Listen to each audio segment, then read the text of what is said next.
할렐루야. 주님의 이름으로 사랑과 평안을 전합니다. 오늘 하나님께서 우리에게 주시는 말씀은 히브리서 9장 1절에서 10절까지 말씀입니다. 첫 언약에도 섬기는 예법과 세상에 속한 성소가 있더라. 예비한 첫 장막이 있고 그 안에 등잔 때와 상과 진설병이 있으니 이는 성소라 일컫고, 또 둘째 휘장 뒤에 있는 장막을 지성소라 일컫나니 금양로와 사면을 금으로 싼 언약궤가 있고 그 안에 만나를 담은 금 항아리와 아론의 쌍난 지팡이와 언약의 돌판들이 있고 그 위에 속죄소를 덮는 영광의 그룹들이 있으니 이것들에 관하여는 이제 낱낱이 말할 수 없노라. 이 모든 것을 이같이 예비하였으니 제사장들이 항상 첫 장막에 들어가 섬기는 예식을 행하고, 오직 둘째 장막은 대제사장이 홀로 1년에 한 번 들어가되 자기와 백성의 허물을 위하여 드리는 피 없이는 아니하나니, 성령이 이로써 보이신 것은 첫 장막이 서 있을 동안에는 성소에 들어가는 길이 아직 나타나지 아니한 것이라. 이 장막은 현재까지의 비유니 이에 따라 드리는 예물과 제사는 섬기는 자를 그 양심상 온전하게 할 수 없나니, 이런 것은 먹고 마시는 것과 여러 가지 씻는 것과 함께 육체의 예법일 뿐이며 개역할 때까지 맡겨둔 것이니라. 아멘.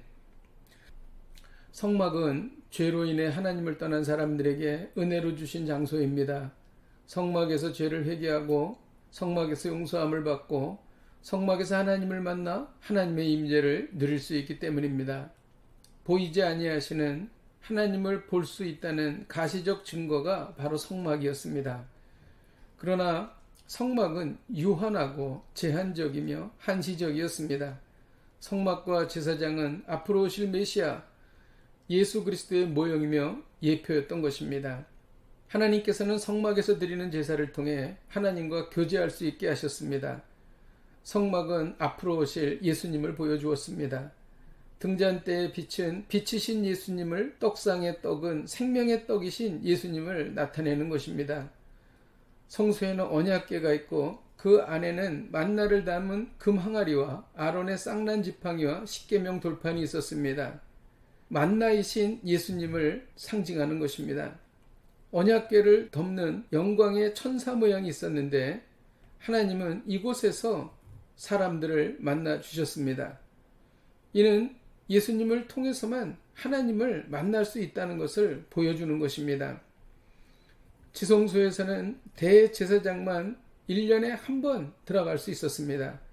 대제사장도 피 없이는 들어갈 수 없었습니다. 이 역시 예수 그리스도의 피가 없이는 하나님을 만날 수 없다는 의미입니다. 첫 장막이 있을 동안에는 성소에 들어가는 길이 나타나지 않았습니다. 첫 장막은 한계가 있는 불완전한 것이었습니다. 첫 장막은 예물과 섬기는 자를 그 양심상 온전하게 할 수 없었습니다. 성막의 모든 예법과 절차는 육체의 예법에 불과했고 개혁 때까지만 유효했습니다. 여기서 개혁이란 예수 그리스도의 오심과 십자가와 부활을 의미하는 것입니다. 오늘 말씀을 통해 배우는 것은 오직 주님의 보혈만이 하나님의 보좌로 담대히 나아갈 수 있게 한다는 것입니다. 그렇습니다. 예수님 이외에는 그 어떤 것도 하나님을 만나게 할 수 없습니다. 예수님 이외에는 그 어떤 것도 하나님께 나아가는 길이 없습니다. 오직 예수님만이, 오직 예수의 보혈만이 우리를 하나님께로 인도하는 것입니다. 그래서 예수님께서는 내가 길이요 진리요 생명이니 나로 말미암지 않고는 아버지께로 올 자가 없다고 말씀하셨습니다. 오직 예수님뿐입니다. 우리가 하나님께 나아갈 수 있는 길은 오직 예수님뿐입니다. 우리의 죄 문제를 완전히 해결할 수 있는 것도 예수님뿐인 것입니다. 우리에게 영원한 소망을 주시는 분도 바로 오직 예수님뿐인 것입니다. 기도하겠습니다.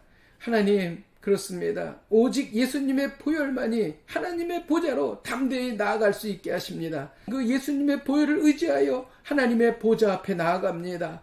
주님, 그 안에서 하나님의 임재를 누리고 참 평안을 누리게 하여 주시옵소서. 예수님의 이름으로 기도하였습니다. 아멘. 할렐루야. 오늘도 이 말씀 붙잡고 승리하십시오.